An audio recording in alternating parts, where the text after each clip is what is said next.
నమస్తే, welcome to yo-yo TV. తెలంగాణలో రాజకీయాలు హాట్ గా సాగుతున్నాయి. సీఎం రేవంత్ రెడ్డి కీలకమైన నిర్ణయాలతో అందరితో శభాష్ అనిపించుకుంటున్నారు. అలాగే పాలన పరంగా ఇచ్చిన హామీలను నెరవేర్చడంలో కూడా ముందున్నారు. ఇదే రేంజ్ లో టీఆర్ఎస్ పార్టీని ఒక ఆట ఆడుకుంటున్నారు. ఓవైపు బీఆర్ఎస్ ప్రభుత్వ హయాంలో జరిగిన అవినీతిని వెలికి తీస్తూనే మరోవైపు ఆ పార్టీకి ప్రతిపక్ష హోదా కూడా లేకుండా చేసేందుకు వ్యూహాలు రాసి రచిస్తున్నారు.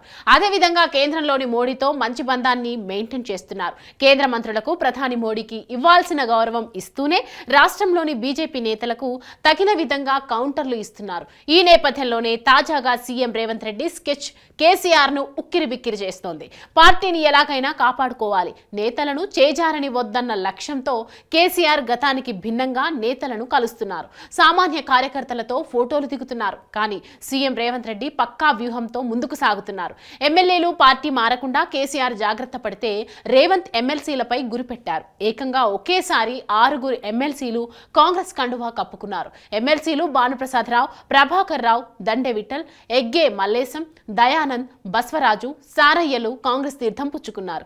దీంతో ఆ పార్టీ బలం మండలిలో ఏకంగా 12కు చేరింది. ఇప్పటి వరకు కేవలం అసెంబ్లీలో మాత్రమే బీఆర్ఎస్ ఎల్పీని విలీనం చేసుకుంటారు, మండలిలో ప్రతిఘటించవచ్చు అని బీఆర్ఎస్ భావిస్తూ ఉండగా రేవంత్ రెడ్డి దూకుడు చూస్తుంటే మండలిలోనూ బీఆర్ఎస్ ను విలీనం చేసుకునే ఎత్తుగడ ఉన్నట్లు కనబడుతోంది.